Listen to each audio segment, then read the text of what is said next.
Assalamualaikum warahmatullahi wabarakatuh. Bismillahirrahmanirrahim. Alhamdulillahi rabbil alamin. Wa afdalus salati wa atammu taslimi ala sayyidina Muhammadin wa ala alihi wa sahbihi ajma'in. Rabbi shrah li sadri wa yassir li amri wa hlul 'uqdatam min lisani yafqahu qawli. Subhanaka la ilma lana illa ma 'allamtana innaka antal alimul hakim. Allahumma akhrijna min zulumatil wahmi wa akrimna binuril fahmi waftah alaina bima'rifatil ilmi wa sahhil akhlaqana bil hilm waj'alna mimman yastami'una al-qawla fayattabi'una ahsanah. Allahumma ati nufusana taqwaha wa zakkiha anta khairu man zakkaha anta waliyuha wa maulaha. Allahumma arinal haqqa haqqan warzuqna ittiba'ah wa arinal batila batilan warzuqna ijtinabah. Allahumma anfa'na bima 'allamtana wa 'allimna ma yanfa'una wa zidna ilman wa huda, amma ba'd. Alhamdulillah, muslimin hadirin Jumaat yang saya hormati, moga-moga kita semua dirahmati dan diberkati oleh Allah Subhanahu wa taala, dan moga-moga kita semua dikurniakan oleh Allah Subhanahu wa taala kefahaman yang baik di dalam urusan agama sesuai dengan sabda junjungan Nabi sallallahu alaihi wasallam, man yuridillahu bihi khairan yufaqihu fid din. Barang siapa yang Allah nakkan dengan dia kebaikan, nescaya Allah beri dia faham di dalam perkara agama, dan dikurniakan akhlak yang mulia sesuai dengan sabda Nabi sallallahu alaihi wasallam, innama bu'istu liutammima makarimal akhlak. Hanya saja aku dibangkitkan demi untuk menyempurnakan kemuliaan akhlak. Alhamdulillah, hari ini insya-Allah kita akan menyambung pengajian kuliah Jumaat bulanan, hari Jumaat yang keempat, anjuran surau Jumaat Khalid Al-Walid IPK Shah Alam, menggunakan kitab Kekeliruan Umat, inilah jawapannya, susunan Al-Fadil Ustaz Muhaddir bin Haji Jul hafizahullah ta'ala wa nafa'ana bihi wa bi'ulumihi fi daraini amin.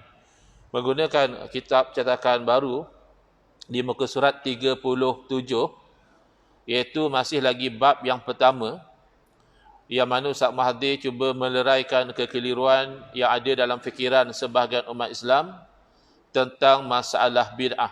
Ada sebahagian umat Islam menolak sesuatu amalan kerana alasan dia salaf tidak melakukannya. Salaf berarti generasi awal umat Islam, sahabat Nabi, tabi'in, iaitu yang mengaji dengan sahabat Nabi, dan juga tabi'in, orang yang menjadi murid kepada orang yang belajar dengan sahabat Nabi radhiyallahu anhum ajma'in. Jadi ketika mana mereka menolak sesuatu amalan, misalnya mereka menolak sambutan maulid, mereka menolak misalnya dilakukan berdoa beramai-ramai selepas solat fardu, lalu mereka memberi alasan laukana khairan ma sabakuna ilaihi.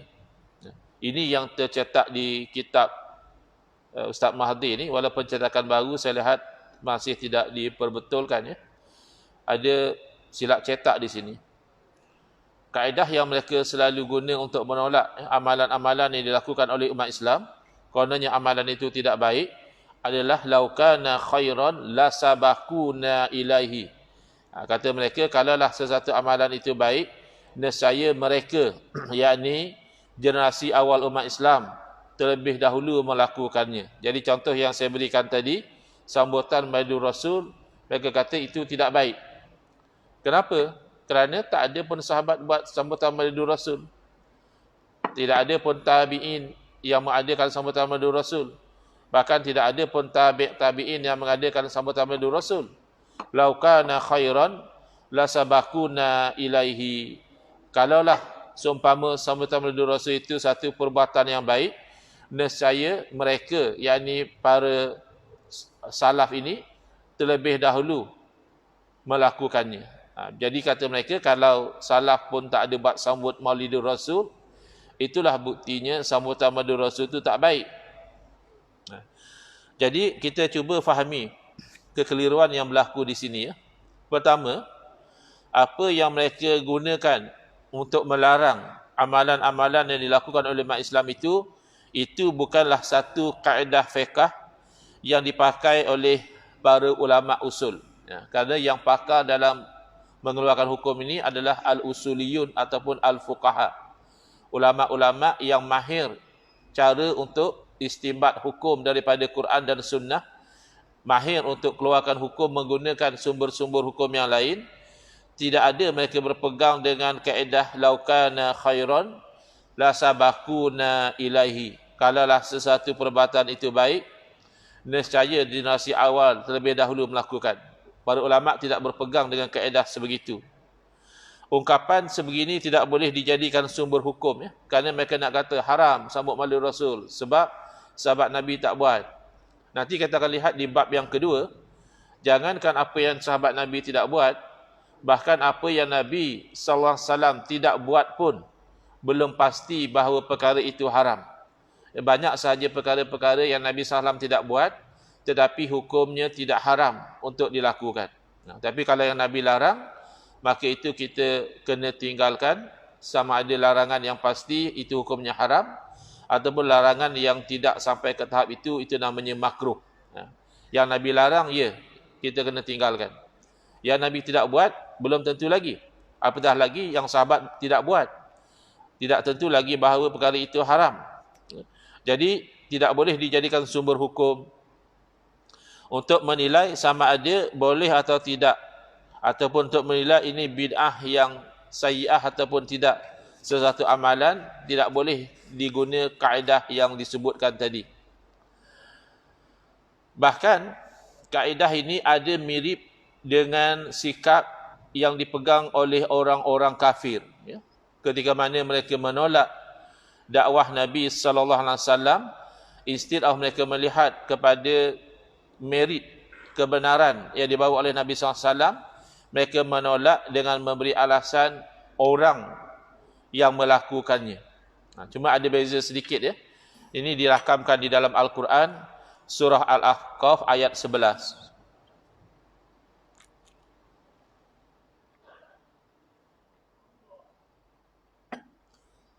Wa qala alladhina kafaru lil ladzina amanu. Telah berkata orang-orang kafir kepada orang yang beriman, dalam rangka mereka nak menolak dakwah Nabi SAW, mereka memberi pelbagai alasan. Salah satunya kata mereka, lau kana khairan ma sabakuna ilaihi. Kalaulah apa yang dibawa oleh Rasul SAW itu adalah satu dakwah yang baik, tidaklah mereka, yakni orang-orang yang rendah martabatnya dalam masyarakat, mereka ini terlebih dahulu beriman dengan Nabi, tidak. Kalaulah dakwah Nabi baik, tentulah orang-orang macam kami, kata mereka, pemuka-pemuka masyarakat. Kalau zaman kita ni mungkin kita kata orang-orang korporat, Tan Sri, Datuk Seri, orang ada PhD, orang macam ni lah yang ikut dahulu. Ini orang yang sekolah pun tak habis, ya, SPM pun tak ada, misalnya begitu. Kerja pun kerja biasa-biasa saja. Jadi takkanlah orang macam ni yang ikut. Zaman itu ketika hamba perempuan kepada Sayyidina Umar Al-Khattab radhiyallahu anhu yang bernama Zanin memeluk agama Islam, jadi orang-orang kafir musyrikin mengambil peluang untuk memperlekehkan dakwah Nabi SAW dengan kata mereka, kalau dah dakwah itu benar, takkanlah orang-orang hamba ni yang lebih dahulu beriman. Tentulah orang-orang macam kami ni. Jadi dia cuba nak mengukur kebenaran dengan melihat kepada orang, sedangkan orang yang diukur dengan kebenaran. Jadi ini sikap yang double standard. Kerana ketika mana Sayyidina Umar sendiri beriman, mereka tak pula jadikan itu alasan untuk beriman. Sayyidina Umar itu pemuka Quraisy yang digeruni, yang dihormati.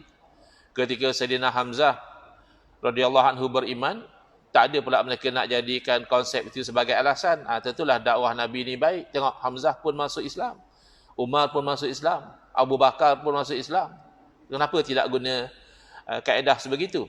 Jadi ini biasanya yang dipegang oleh golongan yang batil, so-called kaedah mereka itu tidak konsisten. Mereka hanya pakai bila sesuai dengan selera mereka.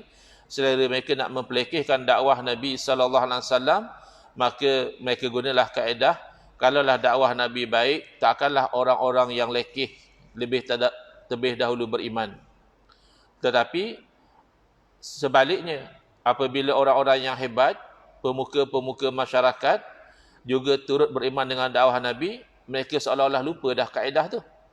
Sepatutnya kalau memang diukur begitu, maknanya orang yang hebat beriman menunjukkan bahawa dakwah itu betul. Orang yang rendah taraf dalam masyarakat beriman menunjukkan dakwah itu tak betul. Tapi siapa yang boleh menggunakan akal dengan sihat, kebenaran tidak diukur demikian. Kebaikan tidak diukur demikian. Jadi mereka kata kalaulah perkara itu baik, tentulah generasi salaf dah terlebih dahulu buat. Itu kalau kena pada amalan orang lain. Orang buat sambutan maulid, orang buat berdoa beramai-ramai, tahlil dan sebagainya, mereka pun guna kaedah itu.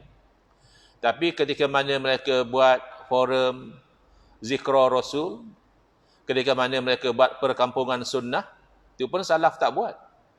Mana ada zaman salaf mereka buat perkampungan sunnah? Kenapa boleh jadi baik pula?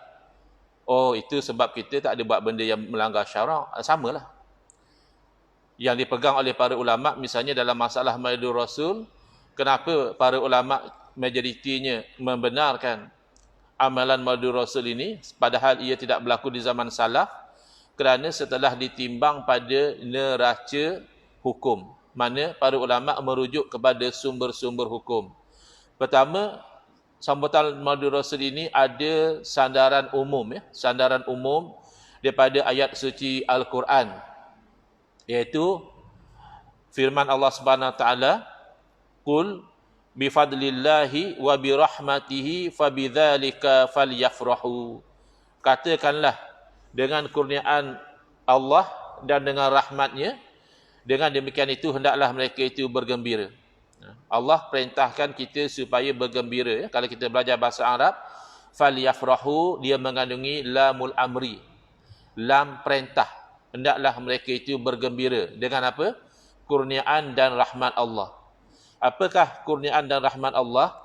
Kalau kita rujuk ke kitab-kitab tafsir, kurniaan dan rahmat Allah adalah Al-Quran dan Islam, ataupun Al-Quran dan iman. Jadi kedua-dua ini, Quran dan Islam ini, datang melalui Nabi SAW.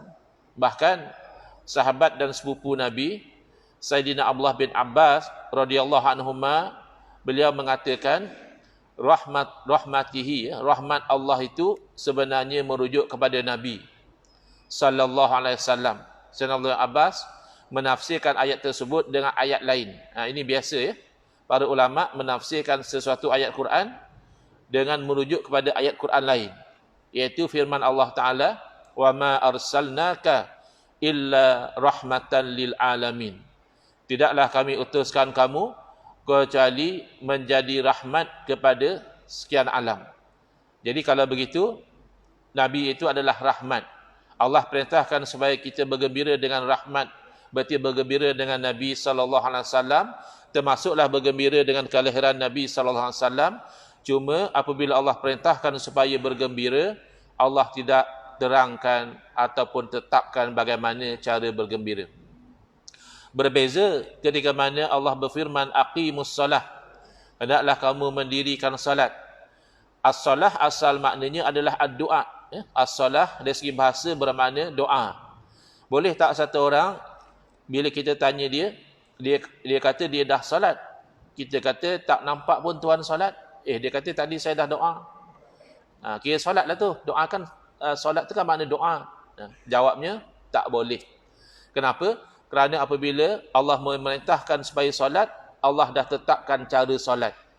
Jadi solat dari segi istilah adalah aqwalun wa af'alun muftatihatun bitakbir wa muhtatimatun bitaslim.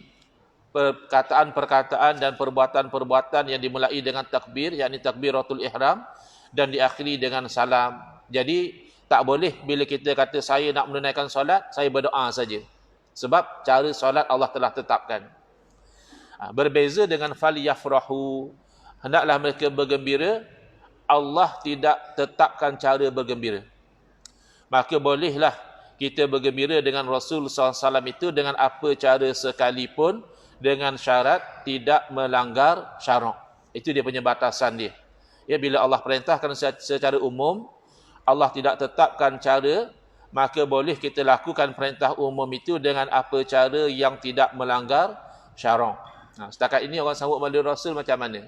Di Shah Alam ada ke sambut Maulid Rasul buat pesta tari menari, minum minuman keras? Ya, setakat saya hidup ni lah, belum jumpa orang sambut Maulid Rasul macam itu. Kalau ada, wajar ditentang.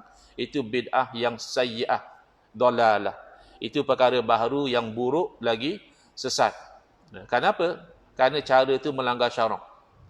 Setakat yang kita perhati sambutan Maulid Rasul di negara kita dan di negara-negara lain, pertama adalah dengan melakukan dipanggil ceramah, ceramah Maulidur Rasul. Itu biasa.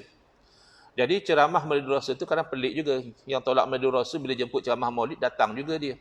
Mungkinlah sampul tebal sikit lah kalau ceramah Maulid berbanding kuliah biasa, wallahu alam. Tapi dianya berpegang sambut Maulidur Rasul itu bid'ah yang sayyi'ah. Tapi dia jemput ceramah Maulid, dia datang. Baik. Jadi pertama ceramah Maulid ini akan diukur berdasarkan hadis Nabi SAW, man ahdasa fi amrina hadza ma laisa minhu fahuwa raddun. Barang siapa yang mengadakan satu perkara baharu dalam urusan kami, yakni dalam urusan agama, ma laisa minhu, apa yang bukan dari agama, fahuwa raddun, maka perkara itu tertolak. Jadi bila ada perkara baharu, menjadi tugas para ulama untuk memastikan perkara baharu itu dari agama atau tidak ada asasnya dalam agama. Maka kalau kita perhatikan ceramah Maulid, ada asasnya dalam agama, antara lain firman Allah, fadzakir fa inna dzikra tanfa'ul mu'minin. Bagilah tazkirah, peringatan, kerana ia memberi manfaat kepada orang mukmin. Jadi ceramah Maulid ni biasanya tazkirah sebenarnya. Banyak yang penceramah bagi tahu, kita dah tahu Nabi SAW lahir bila, bapa Nabi dah meninggal masa Nabi dalam kandungan, ya. Ibu Nabi meninggal masa Nabi masih kecil, dipelihara oleh datuk, benar datuk meninggal, dapat wahyu bila, ya, Nabi berjuang di Taif, dibaling batu oleh penduduk Taif, mengalir darah sampai ke kaki. Instead of Nabi mendoakan bala, Nabi mengangkat tangan mendoakan hidayah, Allahumma hdi qaumi fa innahum la ya'lamun. Ya Allah, berilah hidayah kepada kaumku, sesungguhnya mereka tidak mengetahui. Beza dengan kita. Kita kadang beza politik pun kita doa macam-macam. Hancurkanlah, balakanlah dan sebagainya. Ni orang belum beriman. Orang tu masih kafir. Lagi baling Nabi dengan batu. Tapi lapangnya dari Nabi SAW terhadap umat manusia ini, Nabi mendoakan hidayah. Lagi kita tu tersentuh hati kita. Padahal kita tu dah banyak kali dengar. Itu memberi manfaat kepada orang mukmin. Saya pernah dikongsikan oleh seorang kenalan, kata dia berubah menjadi lebih baik dalam kehidupan dia. Natijah dia hadir satu sambutan Maulid Rasul dan dia menangis dalam majlis itu dan dia berubah. Jadi itu termasuk tazkirah. Yang kedua, sambutan Maulid Rasul juga adalah dilakukan jamuan, kan? Biasa misalnya masjid mengatakan para jemaah mohon selepas daripada selesai solat Isyak nanti jangan balik dahulu kerana pihak masjid ada menyediakan jamuan. Kan biasa tu. Jadi mengadakan jamuan makan ini adakah minhu? Adakah termasuk dari tuntutan agama atau tidak? Ulama kena kaji itu baru nak katakan ini tertolak atau diterima. Lalu kita dapati menjamu makan ini termasuk daripada tuntutan agama. Bahkan antara pesanan awal oleh Nabi SAW ketika baginda sampai ke Madinah, sabda Nabi, afshus salam, sebarkanlah salam, wa at'imut ta'am, dan jamulah makan, wa sallu bil lail wan nasu niyam, dan salatlah pada waktu malam ketika manusia sedang tidur, yakni salat tahajud, tadkhulul jannata bisalam, nescaya kamu akan masuk syurga dengan selamat. Jadi menjamu makan ini minhu, termasuk dari tuntutan agama. Bahkan cuba kita fikir, jamu makan ini kan perintahnya umum. Boleh tak kita jamu makan sempena naik pangkat? Boleh, tak ada apa-apa larangan. Boleh tak kita jamu makan sempena masuk rumah baru? Ya silakan. Boleh tak kita jamu makan? Tak ada apa sebab saja nak jamu makan. Ya, kenapa nak jamu saya makan ni? Tak ada saja. Boleh. Kita buat jamuan makan sempena hari jadi kita? Boleh. Buat jamuan makan sempena hari jadi isteri pun bagus juga. Nanti kan kalau tak buat kecil hati pula isteri. Ya. Tiba-tiba buat sambut jamu makan sempena memperingati hari jadi Nabi SAW jadi haram masuk neraka. Makul, adakah masuk akal sikap sebegini? Jamu makan kerana hari jadi kita bagus, jamu makan sempena hari jadi Nabi jadi maksiat, jadi haram. Jadi tidak demikian. Oleh kerana menjamu makan itu masih termasuk daripada agama, maka ia tidak tertolak. Seterusnya, biasanya sambutan Maulid Rasul juga diisi dengan selawat. Selawat kepada Nabi SAW, majlis-majlis selawat. Selawat ini dari agama atau tidak? Kalau orang tu dia kata tidak dari agama, teruk sangat pengetahuan am dia. Bahkan kita orang lelaki ini kalau datang solat Jumaat, kalau tak tidur masuk khutbah kedua, insya-Allah perasan bahawa kita diperintah supaya selawat. Khatib selalu baca, Innallaha wa malaikatahu yusalluna 'alan nabi ya ayyuhalladzina amanu sallu 'alaihi wa sallimu taslima. Tu yang jadi tak perasan tu. Tengah sedap masuk gear 3, ya, tidur. Ya. Jadi tak perasan bahawa suruh selawat itu adalah Allah Ta'ala, bahkan Allah memulakan dengan diri Allah. Walaupun makna selawat itu berbeza, tapi maksud terjemahannya sesungguhnya Allah dan para malaikat berselawat ke atas Nabi. Wahai orang-orang yang beriman, hendaklah kamu selawat dan salam ke atas baginda. Jadi, adakah Allah tetapkan selawat mesti pada waktu tertentu? Tidak. Bila-bila masa boleh selawat, termasuk ketika sambutan Maulid Rasul. Adakah ditetapkan dengan mesti dengan berwuduk? Tidak semestinya. Tak ada wuduk pun boleh selawat. Adakah mesti menghadap kiblat? Tidak semestinya. Adakah mesti dengan bilangan tertentu? Dalam satu hadis Nabi SAW bersabda, lebih banyak lebih baik. Bab selawat ni lagi banyak lagi baik. Beza kalau solat jangan macam tu. Solat takkanlah 2 rakaat je hari Jumaat kot. Kita lagi banyak, kita solat Jumaat 4 lah hari ni. Kita solat Jumaat 6 rakaat lah hari ni. Tu tak boleh. Itu ibadah yang dah ditetapkan bilangan, jangan kita pandai-pandai. Ya. Tapi kalau ibadah seperti selawat, konsepnya lagi banyak, lagi baik. Jadi selawat itu termasuk dari agama. Qasidah ini melantunkan syair-syair, nasyid-nasyid. Hukum asalnya adalah harus. Boleh berubah hukumnya, misalnya menjadi haram, ya, kalau ada lirik-lirik yang haram. Tapi kalau qasidah maulid biasanya memuji Nabi, memuji Allah, memuji Al-Quran dan sebagainya, maka itu termasuk perkara yang sunat, ya, secara umum, kerana itu adalah perkara yang dituntut secara umum, ya, membesar dan mengagungkan Nabi SAW. Apa lagi orang buat ketika sambut maulid? Berarak. Apa hukum berarak? Berarak tak sama minum arak. Minum arak senang. Apa hukum minum arak? Ya haram. Apa hukum berarak? Berarak apa dia? Kena faham dahulu. Yang saya faham, kalau ada pakar bahasa di sini, tiba-tiba salah, tolong betulkanlah. Yang saya faham, berarak ni berjalan ramai-ramai. Atau Kak Shah Alam ni jalan seorang-seorang panggil berarak juga. Bahal Tuan Haji berarak. Padahal jalan seorang-seorang. Yang saya faham, berarak ni, berarakan ini berjalan beramai-ramai. Ada tak di sana larangan daripada kita itu berjalan ramai-ramai? Tak ada. Jadi hukum asal berarak tu harus. Boleh berubah. Misalnya perarakan menyokong LGBT, ya. Sekibarkan bendera LGBT, nak menyatakan sokongan, pakai pun seksi, ya. Ataupun pakai spender saja. Kadang LGBT punya perarakan macam tu. Perarakan macam tu ya haram. Ataupun perarakan yang merosakkan harta benda orang. Dengan dia berarak tu dia langgar, habis kedai-kedai orang berniaga tepi jalan tu, terbalik hamba Allah tu punya gerai, ya. Itu jadi haram. Tapi perarakan Maulid Rasul biasanya dia sistematik, dah diaturkan laluan mana nak lalu, ya, pakaian pun sopan, yang disebut pun selawat-selawat, memuji Nabi SAW, maka itu masih termasuk dalam perkara yang dibenarkan dalam agama. Jadi tidak agama kita ini sempit sekira-kira, kalau tidak diamalkan di zaman Nabi, maka terus automatik perkara itu tidak baik. Banyak saja perkara yang tidak diamalkan di zaman Nabi SAW, tapi para ulama kita membenarkan kerana tidak bercanggah dengan syarak. Bahkan ada yang zahirnya bercanggah.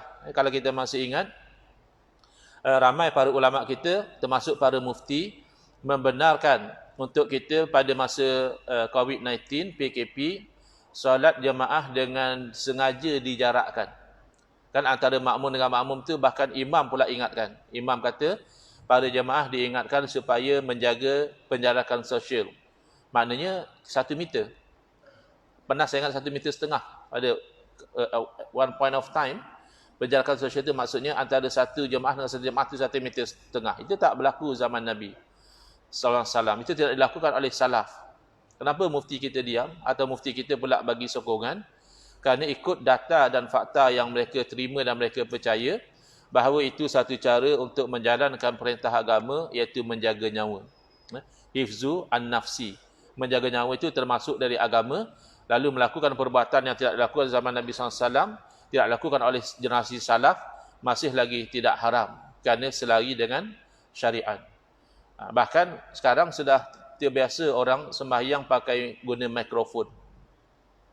Sembahyang itu ibadah. Zaman Nabi SAW tidak ada sembahyang pakai mikrofon. Bahkan satu masa dahulu ada satu orang ulama di Arab Saudi, dia tak terima sembahyang pakai mikrofon kerana kata dia itu tak berlaku zaman Nabi. Tapi muncullah ada dialog beliau dengan seorang ulama dari Al-Azhar dari Mesir. Kebetulan masa nak berdialog itu dilihat beliau memakai kacamata ketika nak baca Quran. Jadi ulama daripada Al-Azhar tanya, kenapa tuan pakai cermin mata? Kata dia nak bagi terang. Jadi dia kata apa beza dengan pakai mikrofon? Sama-sama tak ada zaman Nabi. Zaman Nabi pun tak ada orang baca Quran pakai cermin mata. Tapi tujuannya nak bagi terang. Yang itu nak bagi terang pandangan. Yang mikrofon nak bagi terang suara. Jadi sama-sama nak bagi terang. Oh, baru nampak konsep tidak semestinya benda itu baru, maka ianya dilarang. Bahkan kalau kita perhatikan sekarang di Arab Saudi pun lebih terbuka lagi. Misalnya tidak ada halangan untuk orang tawaf menggunakan skuter. Padahal memang jelas tidak berlaku. Tawaf itu ibadah. Kalau buat kerja haji itu tawaf itu termasuk ibadah khusus. Ya. Ada caranya, ada kaifiatnya. Tetapi kenapa tidak dilarang? Kalau nak guna alasan, laukana khairan la sabakuna ilaihi, kalaulah perkara itu baik, nescaya generasi salaf dah buat, generasi salaf tak buat. Bahkan skuter pun tak ada zaman itu. Kerana mereka memerhatikan, walaupun guna skuter, masih lagi konsep tawaf tu berlaku. Iaitu mengelilingi Kaabah dengan daripada satu arah ke arah yang satu lagi, 7 pusingan. Berlaku kan, dengan guna skuter pun berlaku perkara tersebut. Makanya tidak dilarang semata-mata kerana ianya tidak dilakukan di zaman salaf. Dan satu amalan lagi di Arab Saudi yang tak berlaku di zaman salaf tapi tidak dilarang, bahkan diamalkan sehingga sekarang, adalah membaca doa khatmul Quran dalam solat. Pasal tak? Bila hujung tu kan panjang sekali doa dia baca. Itu memang diakui oleh ulama-ulama Arab Saudi sendiri, tidak ada dalil khusus. Tidak ada di zaman salaf tu dalil khusus mereka lakukan. Tetapi tidak dilarang kerana berdoa dalam sembahyang itu masih termasuk perkara yang tidak dilarang. Dalil khusus tidak ada, tapi dalil umum boleh berdoa di dalam solat itu yang dipakai untuk membenarkan. Jadi Islam ini adalah agama yang Allah jadikan untuk umat manusia sehingga ke akhir zaman. Maka menjadikan ianya tidak relevan kalau kita pakai konsep yang sempit, laukana khairan la sabakuna ilahi. Asal sahabat Nabi tak buat, haram. Asal tabi'in tak buat, haram. Tidak. Hendaklah satu perbuatan baharu itu diukur pada neraca syarak, diukur pada Quran, sunnah, ijma', qiyas, istishab, masalih mursalah, saddu zara'i dan sebagainya. Wallahu alam. Next, insya-Allah kita akan pergi kepada tajuk seterusnya. Apa hukum mengatakan bid'ah? Maknanya bid'ah yang sesat. Perkara yang ada khilaf di kalangan ulama ataupun perkara yang sabit dengan hadis yang dhaif. Wallahu a'lam. Bismillahirrahmanirrahim. Alhamdulillahirabbil alamin. Wassalatu wassalamu ala asyrafil anbiya'i wal mursalin wa ala alihi wa sahbihi ajmain. Allahumma syrah sudurana wa ahsin akhlaqana wa azim ujurana wa nawwir qulubana binuri hidayatika kama nataqda binuri syamsika abadan abada birahmatika ya arhamar rahimin. Walhamdulillah rabbil alamin. Amin ya rabbal alamin wal afu minkum.